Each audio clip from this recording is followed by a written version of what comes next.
Hello friends, welcome to my YouTube channel A1 study area. तो friends, आज हम देखेंगे जीके जीएस के साथ साथ करेंट अफेयर के कुछ महत्वपूर्ण क्वेश्चन जो आपके एग्ज़ाम के पॉइंट ऑफ व्यू से काफ़ी हेल्पफुल होगा।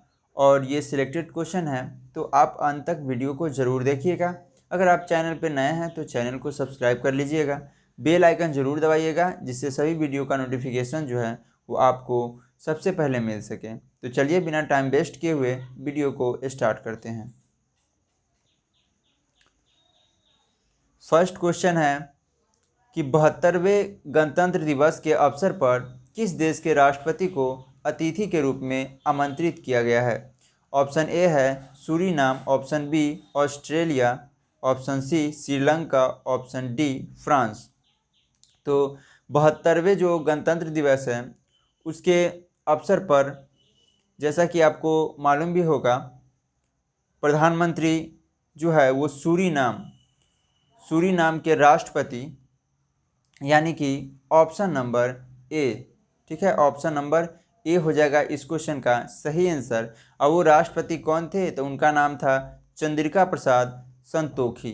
ठीक है, उनको आमंत्रित किया गया था 72वें गणतंत्र दिवस के अवसर पर। तो ऑप्शन नंबर ए हो जाएगा इस क्वेश्चन का सही आंसर। चलिए नेक्स्ट क्वेश्चन देखते हैं। नेक्स्ट क्वेश्चन है कि भारत की पहली सौर आधारित जलापूर्ति परियोजना की शुरुआत किस राज्य में किया गया है। जैसा कि आप ऑप्शन देख रहे हैं, तेलंगाना, आंध्र प्रदेश, दिल्ली और अरुणाचल प्रदेश। तो इसका जो शुरुआत है वो आपको केंद्रीय जल शक्ति मंत्री, जिनका नाम है गजेंद्र सिंह शेखावत, वो किए थे अरुणाचल प्रदेश में। ठीक है, अरुणाचल प्रदेश में किया गया है। ये जो है भारत की पहली सौर आधारित जलापूर्ति परियोजना है और इसकी शुरुआत की गई है। और इस परियोजना का दिवंगत यानी कि 39 गांवों को पीने का पानी उपलब्ध कराएगी। ठीक है, और यह हरित ऊर्जा और पर्यटन के लिए भी एक महत्वपूर्ण की दृष्टि से अत्यधिक महत्वपूर्ण होगा। तो इसका जो सही आंसर है वो हो जाएगा आपका ऑप्शन नंबर डी। चलिए नेक्स्ट क्वेश्चन देखेंगे। नेक्स्ट क्वेश्चन है कि विश्व की सबसे बड़ी परमाणु संयंत्र परियोजना किस देश में स्थापित किया जा रहा है। ऑप्शन ए चीन, अमेरिका, जापान, फ्रांस। तो ये जो है आपको विश्व की सबसे बड़ी परमाणु संयंत्र परियोजना जो है वो फ्रांस में, ठीक है, कहाँ स्थापित किया जा रहा है, फ्रांस में स्थापित किया जा रहा है। और इसमें जो है इसका जो वजन है, ठीक है, वो आपका 23,000 टन होगा। ठीक है, 23,000 टन है और इसे जो 2025 तक पूरा किया जाएगा, यानी कंप्लीट होने में 2025 तक ये टारगेट रखा गया है। ठीक है, तो इस क्वेश्चन का जो सही आंसर हो जाएगा वो होगा ऑप्शन नंबर डी, फ्रांस हो जाएगा। चलिए नेक्स्ट क्वेश्चन देखते हैं। नेक्स्ट क्वेश्चन है कि अंतर्राष्ट्रीय सौर संगठन ISA के लिए अगले 2 वर्षों के लिए अध्यक्ष के रूप में किस देश को चुना गया है। भारत, फ्रांस, रूस, ए तथा बी। तो ये जो हाल ही में जो अंतर्राष्ट्रीय सौर संगठन ISA का जो तीसरा सम्मेलन जो वर्चुअल आयोजित किया गया है, जिसमें भारत और फ्रांस, ठीक है, भारत और फ्रांस जो है अगले 2 वर्षों के लिए पुनः अध्यक्ष के रूप में चुना गया है। और ISA की शुरुआत जो है वो आपका 2015 में, ठीक है, पेरिस जलवायु सम्मेलन के दौरान भारत और फ्रांस ने की थी। ठीक है, तो इसका जो सही आंसर हो जाएगा वो होगा आपका ऑप्शन नंबर डी हो जाएगा, ए तथा बी, यानी कि भारत और फ्रांस। चलिए नेक्स्ट क्वेश्चन देखते हैं। नेक्स्ट क्वेश्चन है कि बिहार विधानसभा चुनाव 2020 कितने चरणों में संपन्न हुआ है। ऑप्शन ए 3, 4, 5, 2। तो बिहार विधानसभा जो चुनाव है वो आपका संपन्न हुआ था 3 चरणों में। कितने चरणों में हुआ था, 3 चरणों में संपन्न हुआ था। और पहला चरण जो हुआ था वो 16 जिलों में हुआ था, 16 जिला में हुआ था, 16 डिस्ट्रिक्ट में, और ये 71 सीट पर हुआ था। दूसरा चरण हुआ था 17 जिला में, ठीक है, और आपका ये 94 सीट पर हुआ था। और जो लास्ट चरण था, तीसरा चरण, वो था आपका 15 जिला में। ठीक है, 15 जिला में था, इसमें 78 सीट पर चुनाव हुई थी। ठीक है, और यह बिहार की 17वीं यानी 17वीं बिहार की 17वीं जो है वो विधानसभा चुनाव है। और टोटल सीट जैसा कि आपको मालूम होगा 243। टोटल सीट कितना था? 243 बिहार विधानसभा, ठीक है, का सीट। चलिए, टोटल सदस्यों की संख्या आपका 243। चलिए नेक्स्ट क्वेश्चन देखते हैं। कोविड-19 के कारण मास्क को अनिवार्यता को लेकर कानून बनाने वाला देश का पहला राज्य कौन बना? यानी देश का जो पहला राज्य है जो कोविड-19 को मास्क अनिवार्य किया, वो है आपका, तो जैसा कि आप ऑप्शन में देख रहे हैं, दिल्ली, महाराष्ट्र, केरल, राजस्थान। तो इसका सही आंसर हो जाएगा आपका ऑप्शन नंबर डी हो जाएगा। क्या हो जाएगा? Option number D, Rajasthan. ठीक है, कोरोना वायरस से बचाव के लिए जो है कानून बनाने का सबसे देश का पहला राज्य जो है वो राजस्थान। चलिए नेक्स्ट क्वेश्चन। नेक्स्ट क्वेश्चन है कि कठोपनिषद का संबंध किस वेद से है? ऋग्वेद, सामवेद, यजुर्वेद, अथर्ववेद। तो इसका जो संबंध है वो हो जाएगा आपका ऑप्शन नंबर सी, यानी कि यजुर्वेद से। ठीक है, ऑप्शन नंबर सी हो जाएगा इस क्वेश्चन का सही आंसर। चलिए नेक्स्ट क्वेश्चन देखते हैं। नेक्स्ट क्वेश्चन है कि वैशेषिक दर्शन के प्रतिपादक कौन थे? कपिल मुनि, पतंजलि, कणाद मुनि या बदरायन। तो इसका सही आंसर हो जाएगा आपका ऑप्शन नंबर सी हो जाएगा। ठीक है, ऑप्शन नंबर सी हो जाएगा इसका सही आंसर। कपिल मुनि जो है वो आपका है सांख्य दर्शन। ठीक है, ये हो जाएगा आपका सांख्य दर्शन। ठीक है, दर्शन, और सांख्य दर्शन हो जाएगा। उसके बाद आपका पतंजलि, पतंजलि क्या होगा? योग दर्शन। पतंजलि क्या हो जाएगा? योग दर्शन। और ये जो पतंजलि योग दर्शन हो गया, उसके बाद न्याय दर्शन कौन है? तो न्याय दर्शन आपका हो जाएगा गौतम ऋषि। गौतम ऋषि, ठीक है, न्याय दर्शन। ठीक है, न्याय दर्शन कौन हो जाएगा? गौतम ऋषि। उसके बाद पूर्व मीमांसा, पूर्व मीमांसा कौन है? तो वो है आपका जैमिनी, जैमिनी है। ठीक है, तो ऑप्शन नंबर इसका सी जो है वो करेक्ट हो जाएगा। चलिए नेक्स्ट क्वेश्चन देखते हैं। किस मगध सम्राट को कुनिक कहा जाता है?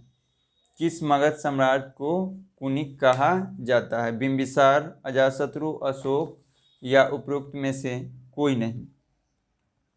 तो इसका जो सही आंसर होगा वो हो जाएगा आपका option number B, Ajatashatru. Ajatashatru को कुनिक नाम से भी जाना जाता है। और अजातशत्रु का जो कार्यकाल था वो था आपका 492 से 460 ईसा पूर्व। ठीक है, 492 से 460 ईसा पूर्व। अजातशत्रु जो है वो अपने पिता बिंबिसार की हत्या करके शासक बना था। अपने पिता बिंबिसार को की हत्या करके क्या बना था? शासक बना था। ठीक है, चलिए नेक्स्ट क्वेश्चन देखते हैं। हर्ब ए सर्ब नामक सिंचाई कर को किसने लगाया था? गयासुद्दीन तुगलक या फिरोज तुगलक, मोहम्मद बिन तुगलक या उपरोक्त में से कोई नहीं। तो हर्ब ए सर्ब ये जो है आपका लगाया था फिरोज तुगलक ने। किसने लगाया था? फिरोज तुगलक। ठीक है, ऑप्शन नंबर बी हो जाएगा इसका सही आंसर। और ये जो था वो सिंचाई, ठीक है, सिंचाई से संबंधित है। और उपज का, यानी जो भी उपज होता था उसका लगभग 1/10, ठीक है, 1/10 भाग होता है। ठीक है, जो उपज था उसका 1/10 भाग। चलिए नेक्स्ट क्वेश्चन देखते हैं। किस सूफी संत का आदि ग्रंथ में जिक्र किया गया है? ख्वाजा मोइनुद्दीन चिश्ती, बाबा फरीद, उसके बाद निज़ामुद्दीन औलिया, ऑप्शन डी, बी तथा सी दोनों।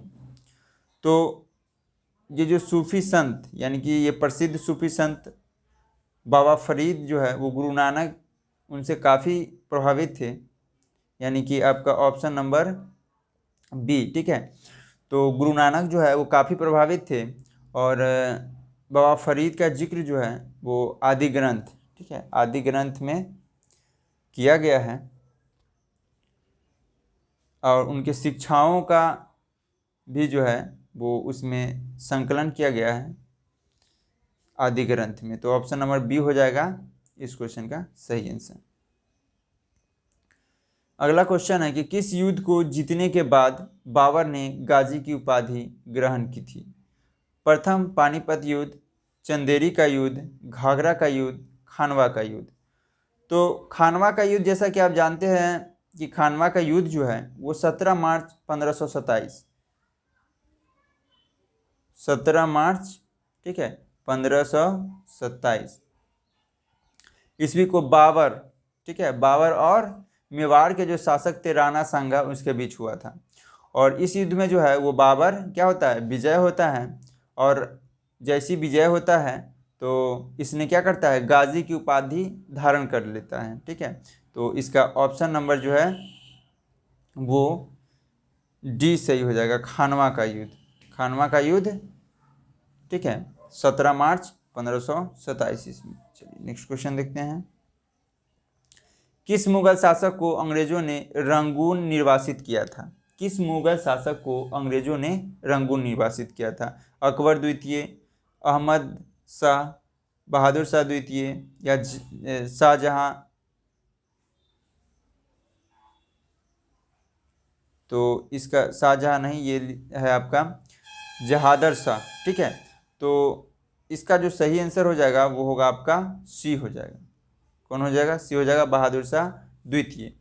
जो मुगल अंतिम द्वितीय, बहादुर शाह द्वितीय जो है वो अंतिम मुगल शासक था और यह जो है प्रसिद्ध शायर भी था, इसलिए इसे जफर भी कहा जाता है। जफर 1857 के विद्रोह का जो साथ देने के कारण जो है अंग्रेजों ने इसको क्या कर लिया था, गिरफ्तार कर लिया था और रंगून भेज दिया था, जहां 1862 में, कब, 1862 में इनको मृत्यु हो जाती है। ठीक है, चलिए नेक्स्ट क्वेश्चन देखते हैं। द्वितीय आंग्ल मैसूर युद्ध किस संधि के तहत समाप्त हुई? द्वितीय आंग्ल मैसूर युद्ध जो है वो किस संधि के तहत समाप्त हुई? तो द्वितीय आंग्ल मैसूर युद्ध जो है वो आपका समाप्त हो गया मंगलोर की संधि। किसकी संधि? मंगलोर की संधि। ये हुआ था आपका द्वितीय मैसूर युद्ध 1780 से 84, 1780 से 84, ठीक है, तक चला था और इसमें हैदर अली की हार हुई थी और मंगलोर की संधि के द्वारा इस युद्ध का क्या कर दिया गया, समाप्त कर दिया गया। और उस समय जो है गवर्नर था आपका वारेन हेस्टिंग्स। कौन था? Warren Hastings. ठीक है, चलिए नेक्स्ट क्वेश्चन देखते हैं। किस वर्ष भारतीय राष्ट्रीय कांग्रेस का अधिवेशन बिहार के बांकीपुर में आयोजित की गई थी? तो ये तो हो जाएगा आपका यानी कि 27वां, ठीक है, 27वां जो कांग्रेस का अधिवेशन जो 1912, ठीक है, 1912 बांकीपुर में हुआ था और इसका अध्यक्षता कौन कर रहे थे? तो कर रहे थे आपका RN, इनका नाम था RN क्या, माधोलकर। ठीक है, माधोलकर, ठीक है, माधोलकर, 1912। तो ऑप्शन नंबर जो है वो बी इसका करेक्ट आंसर हो जाएगा, यानी सही हो जाएगा। चलिए नेक्स्ट क्वेश्चन देखते हैं। नेक्स्ट क्वेश्चन है कि लैंड होल्डर्स सोसाइटी की स्थापना किसके द्वारा की गई थी? तो ऑप्शन ए में दिया हुआ है द्वारिका नाथ टैगोर, आनंद मोहन बोस, राधाकांत देव, दादा भाई नौरोजी। तो लैंड होल्डर्स सोसाइटी की स्थापना जो है वो हुई थी 1838 में, 1838 में। और द्वारिका नाथ टैगोर, ठीक है, द्वारिका नाथ टैगोर, यानी कि ऑप्शन नंबर ए हो जाएगा। ठीक है, द्वारिका नाथ टैगोर के द्वारा और इसका मुख्यालय जो है वो कहाँ है, तो मुख्यालय आपका कलकत्ता में। कहाँ है, मुख्यालय कलकत्ता में, लैंड होल्डर्स सोसाइटी की। ठीक है, चलिए नेक्स्ट क्वेश्चन देखते हैं। नेक्स्ट क्वेश्चन है कि मोंटेग्यू घोषणा को किस भारतीय ने सूर्यविहीन उषा काल कहा था। तो इसको जो है वो इसका जो घोषणा किया गया था वो किया गया था आपका 1917 में। कब किया गया था, 1917 में किया गया था। और इस घोषणा को भारतीय उदारवादियों ने मैग्ना कार्टा की संज्ञा दी थी, मैग्ना कार्टा की संज्ञा।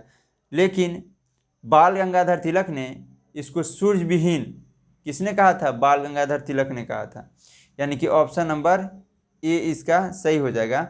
बाल गंगाधर तिलक ने इसे सूर्यविहीन उषा काल कहा था। ठीक है, तो ऑप्शन नंबर ए हो जाएगा इसका सही आंसर।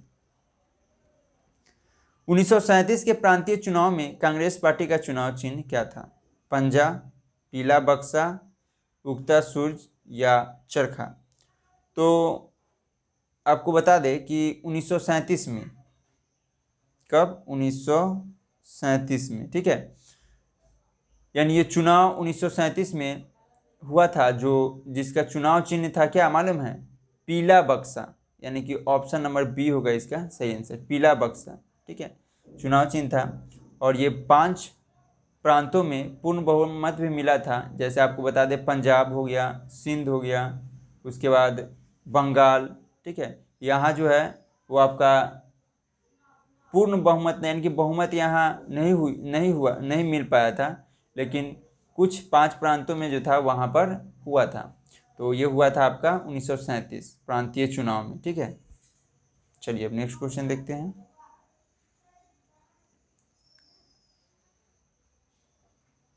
नेक्स्ट क्वेश्चन है कि दिए गए पुस्तक एवं उनके लेखक का सही मिलान करें।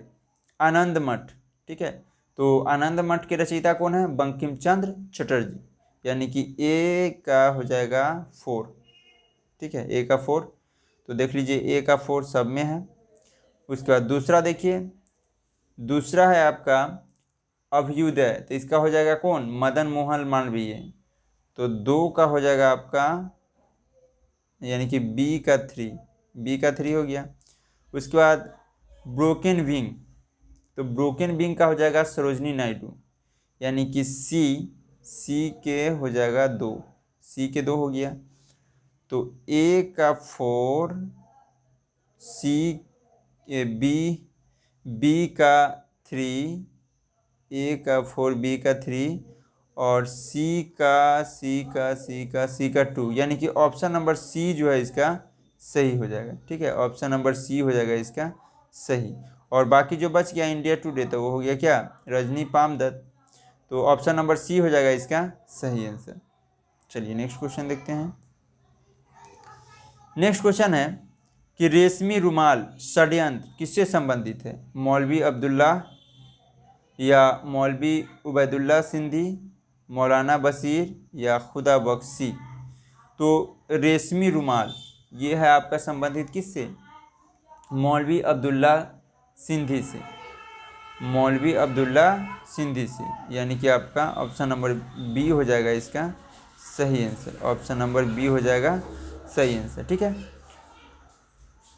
वे जो है खुदाई सेना, ठीक है, खुदाई सेना से संबंध रखते थे। कौन, मौलवी उबैदुल्ला सिंधी। तो ऑप्शन नंबर बी हो जाएगा इसका सही आंसर। तो चलिए आज के लिए इतना ही, फिर मिलते हैं नेक्स्ट वीडियो में। अगर वीडियो अच्छा लगे तो चैनल को सब्सक्राइब कर लीजिए, सब्सक्राइब करके हमें सपोर्ट कीजिए। तो आज के लिए इतना ही।